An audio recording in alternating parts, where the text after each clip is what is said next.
नमस्कार। समय संवाद में आपका स्वागत है। मैं हूं सर्वेश कुमार सिंह। पिछले 24 घंटे से भारतीय जनता पार्टी के एक पूर्व नेता और गवर्नर रहे,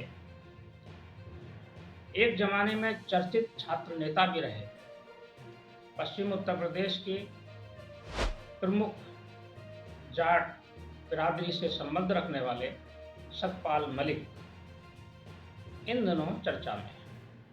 चर्चा में तो वो काफ़ी समय से हैं, जब से वो मेघालय के राज्यपाल पद से हटे। राज्यपाल रहते हुए भी चर्चा में रहने की कोशिश की उन्होंने, जब उनका कार्यकाल लगभग पूरा हो रहा था। लेकिन इधर कल से तो उन्होंने एक बहुत ही विस्फोटक बात कह दी है, जिसके बाद ट्विटर पर और सोशल मीडिया में एक उबाल आया हुआ है। बात बहुत गंभीर है जो उन्होंने कही है। एक जिम्मेदार नेता को गैर जिम्मेदार बात नहीं कहनी चाहिए, लेकिन उन्होंने कही है। सतपाल मलिक का प्रोफाइल बड़ा है, सांसद रहे हैं, राज्यसभा सदस्य रहे हैं, विधायक भी रहे हैं, कम उम्र में विधायक बने थे, 1974 में ही विधायक बन गए थे भारतीय क्रांति दल से। मेरठ यूनिवर्सिटी के छात्र नेता रहे हैं, राज्यसभा सदस्य रहे, गवर्नर रहे। गवर्नर भी 4 राज्यों में रहे। भारतीय जनता पार्टी में 2004 में आए थे, भारतीय जनता पार्टी में राष्ट्रीय उपाध्यक्ष रहे। फिर जब नरेंद्र मोदी सरकार बनी तो उन्हें 2017 में गवर्नर बनाया गया बिहार का। उसके बाद उन्हें जम्मू कश्मीर भेजा गया। जम्मू कश्मीर में उनके समय की 2 प्रमुख घटनाएं, एक है धारा 370 और 35A उनके रहते ही हटी, जिस समय वो गवर्नर थे। दूसरा है पुलवामा में हमला हुआ, पुलवामा का आतंकवादियों का हमला। इसके बाद वो वहां से हटे और गोवा के गवर्नर रहे। गोवा से फिर उनको मेघालय भेजा गया। मेघालय के बाद उनको आगे कार्यकाल नहीं मिला। अब वो जब से मेघालय से हटे, उसके बाद वो भारतीय जनता पार्टी और केंद्र की नरेंद्र मोदी सरकार को कटघरे में खड़ा करते रहते। जब तक 4 साल गवर्नर रहे, उन्हें कोई खामी नजर नहीं आई, ना केंद्र सरकार में, ना नरेंद्र मोदी में, ना अमित शाह में, ना भारतीय जनता पार्टी। लेकिन जैसे ही गवर्नर से हटे, उन्हें खामियां ही खामियां नजर आने लगी। सबसे पहले उन्होंने किसान आंदोलन पर अपना मुंह खोला और किसानों का पक्ष लिया। प्रधानमंत्री से मिलने गए, अमित शाह से भी मिलने गए, उनकी बात सुनी गई। ये ठीक है, किसानों के मुद्दे पर उन्होंने पक्ष लिया, इसमें किसी को कोई आपत्ति और ऐतराज नहीं होना चाहिए। वो किसान परिवार से हैं, किसानों का दुख दर्द समझते हैं, किसी ने उसका बुरा नहीं कहा। उन्होंने आलोचना भी की केंद्र की नीतियों की, कोई बात नहीं, आलोचना करना अधिकार है, मौलिक अधिकार।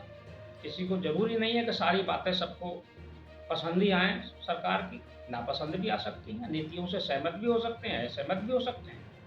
वे कृषि कानूनों से सहमत नहीं थे, कोई इसमें खराब बात नहीं है। उन्होंने विरोध किया, ये साहस की बात थी और कृषि कानून हट गया। लेकिन इसके बाद भी उन्होंने एक ऐसा अभियान छेड़ा हुआ है, वो जगह जगह जाते हैं और नरेंद्र मोदी, अमित शाह और भारतीय जनता पार्टी को निशाने पर लेते हैं। ऐसा लगता है कि उनको कोई व्यक्तिगत नाराजगी है। अभी हाल में जो उन्होंने कल एक बयान दिया है, कहीं भाषण में बोले हैं या बयान दिया है, मीडिया से बात की है, ये तो अभी क्लियर नहीं हो रहा है, लेकिन ट्वीट पर आ रहा है उनका वक्तव्य, जिसमें वो कहते नजर आ रहे हैं। And he knows this. मुझे ये डर है कि ये कहीं कोई खुराफात ना करा दें, जिसे राम मंदिर पे कोई विस्फोट करा दें, किसी बीजेपी के आदमी को मरवा दें, इम्पोर्टेंट को। ऐसे काम करा सकते हैं, he is capable of that. जो पुलवामा करा सकता है वो कुछ भी करा सकता है। He has scent regard for democracy. उनको बिल्कुल परवाह नहीं है पार्लियामेंट की। भौंकते रहो, तुम जो कहोगे, वो परवाह नहीं करते हैं। पर वो गलत रास्ते पे हैं। उनके लिए बेस्ट है अगर वो अभी छोड़ जाएं, इस चुनाव में हिस्सेदारी ना करें। हार के जाएंगे तो क्या बहुत अच्छा रहेगा। मैं ये गारंटी करता हूँ आपको कि 2024 में ये कामयाब नहीं होंगे। ये बात सतपाल मलिक ने कही है, जो 4 बार गवर्नर, सांसद, राज्यसभा सदस्य, लोकसभा सदस्य, विधायक रहे हैं, जिनका लंबा पॉलिटिकल कैरियर है। उन्होंने ये बात कही, इतनी गैर जिम्मेदार बात। और हाँ, उन्होंने एक बात और कही है। उन्होंने कहा है कि पुलवामा का जो हमला हुआ था, उसकी कोई जिम्मेदारी फिक्स नहीं हुई, उसके लिए जिम्मेदारी तय होनी चाहिए थी। अब कोई उनसे पूछे कि वो तो खुद गवर्नर थे, राज्य के प्रमुख थे। गवर्नर के नेतृत्व में ही जब सरकार नहीं होती है तो सेना और पुलिस दोनों उनके नेतृत्व में काम करते हैं। सेना भी गवर्नर के प्रति जवाबदेह होती है जम्मू कश्मीर में। तो जिम्मेदार कौन था? जिम्मेदारी फिक्स करने की अधिक होता। सतपाल मलिक खुद जिम्मेदार थे एक गवर्नर के रूप में। क्यों सिक्योरिटी ब्रीच हुआ? आरोप किसी पर लगाए? गवर्नर वो है, जिम्मेदार केंद्र सरकार है। ये कैसे होगा?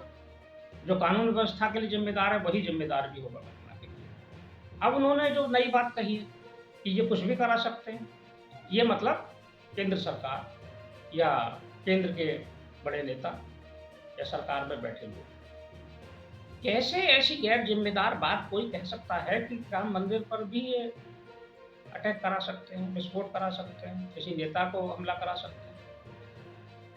क्या हो गया है?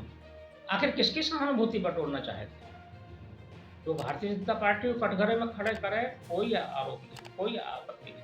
ठीक है, कल भारतीय जनता पार्टी में नहीं थे, विरोधी दलों में थे, फिर भारतीय जनता पार्टी में आए तो उनकी विचारधारा में आए, आज उनके साथ नहीं है। करिए विरोध, लेकिन राजनीतिक विरोध करिए। ऐसा विरोध मत करिए कि आपको ऐसा लगे कि आप देश के खिलाफ बात कर रहे हैं। आप ये बात कितनी गैर जिम्मेदार बात है कि क्या कोई सरकार ऐसा करेगी अपने यहाँ? जिस राम मंदिर के लिए लंबा आंदोलन, 40 साल का आंदोलन, उसके बाद लंबी 40, 45, 50 साल की कोर्ट की लड़ाई, उसके बाद राम मंदिर का निर्माण का क्षण आया है देश में, पूरे देश में हर्षोल्लास है। उसी मंदिर पे हमला कराने की कोई सोच सकता है क्या? और जो पहले राम जन्मभूमि अयोध्या में हमला हुआ था उसमें किसका हाथ है उन्हें पता नहीं है। कहाँ से आए थे आतंकवादी अयोध्या में हमला करने, पता नहीं है कैसे आए थे। तब उत्तर प्रदेश में भाजपा की सरकार नहीं थी जब हमला हुआ था। ये सारी बातें जानते हुए भी सत्यपाल मलिक ने ऐसा बयान दिया है कि इससे पूरे देश में एक अजीब सी बेचैनी है और हलचल। आखिर वो किसके हाथ में खेल रहे हैं? क्या राजनीतिक महत्वाकांक्षाएं इतनी अधिक हो सकती हैं कि गवर्नर पद जाने के बाद वो इतने विचलित हो गए? आगे उनको क्या मिलेगा? कांग्रेस उनको क्या दे देगी? हमें तो लगता है कि ये कांग्रेस के हाथों में खेल रहे। ये इंडिया गठबंधन में अभी जो बना, इन्हें किसी ने पूछा तो नहीं था, क्योंकि ये किसी दल में नहीं थे। कोई इनकी बात नहीं सुन रहा है, ना कोई इनकी पूछ कर रहा है। और जिस समाज से आते हैं वो समाज भी इनकी बात को स्वीकार नहीं करेगा। इनकी बातों पर खूब ताली बजती है, लेकिन इस बात पर ताली नहीं बजेगी कि ये अयोध्या में भी हमला करा सकते हैं, किसी को मरवा सकते हैं। समझदार समाज है, देश के लिए समाज का योगदान है, तो ये एनडीए का विरोध करें, भाजपा का विरोध करें, प्रधानमंत्री नरेंद्र मोदी का भी करें, अमित शाह का भी विरोध करें, किसी का भी विरोध करें, सब कुछ स्वीकार है। लेकिन कम से कम ऐसी बात ना कहें कि जिससे देश विरोधी शक्तियों को बल मिले। अगर एक गैर जिम्मेदार नेता, गवर्नर रहा नेता, अगर ये बात कहेगा कि पुलवामा में किसने हमला कराया, जिम्मेदारी तय होनी चाहिए, तो ये बात तो वही है जो बाहर, देश के बाहर बैठे लोग कहते हैं। वो लोग कहते हैं हमने तो हमला कराया ही नहीं, ये तो उनका आंतरिक मामला है, अंदर के लोगों की वजह से हुआ है। यही बात तो बाहर के लोग कहते हैं, भारत विरोधी शक्तियां कहती है यही बात।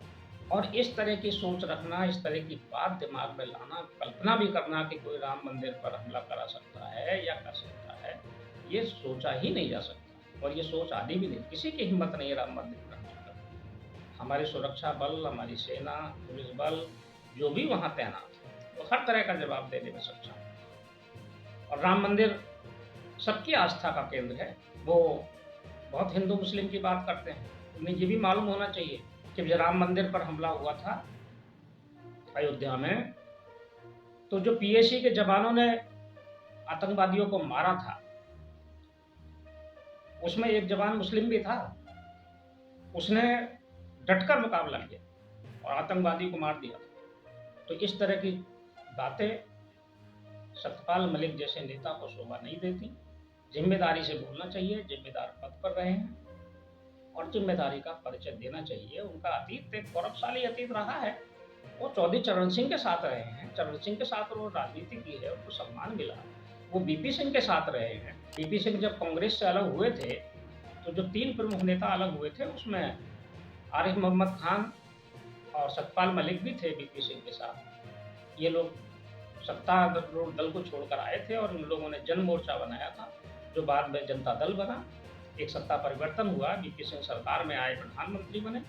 अतीत गौरवशाली है, इसमें कोई दो राय नहीं, लेकिन इधर उनको क्या हो गया, ऐसे बयान देकर वो अपनी साथी को, तो एक जिम्मेदार नेता को कोई भी बयान देते हुए, कोई भी बात कहते हुए तथ्यों का जरूर ध्यान रखना चाहिए। इसके पहले भी उन्होंने विवादित बयान दिया था कि मेरे पास जब मैं गवर्नर था तो 2 फाइल आई थी, उसमें कई सौ करोड़ के घोटाले की बात थी। कुछ प्रमुख लोग, उन्होंने सत्तारूढ़ दल और संगठन की ओर इशारा किया कि उन लोगों ने सिफारिश की, मैंने नहीं मानी। उस पर सीबीआई जांच कर रही है हालांकि। लेकिन ये जो हाल का बयान है कल का, ट्विटर पर ट्रेंड कर रहा है और चल रहा है, ये तो बहुत वास्तव में विस्मयकारी है और एक किसी जिम्मेदार नेता से इस तरह के बयान की अपेक्षा नहीं की जा सकती। राजनीतिक बयान, विरोध का बयान, पक्ष का बयान और विपक्ष का बयान सब कुछ स्वीकार है, लेकिन राष्ट्रीय सुरक्षा पर दिया गया बयान, कानून व्यवस्था पर दिया गया बयान, ये न समाज के हित में है न राष्ट्र के हित में। इस बात को समझना चाहिए सत्यपाल मलिक को, और हमें आशा है कि वो समझेंगे। समय संवाद में आज बस इतना ही, कल फिर मिलेंगे किसी एक खास विषय के साथ। तब तक के लिए मैं सर्वेश सिंह आपसे विदा लेता हूँ। नमस्कार।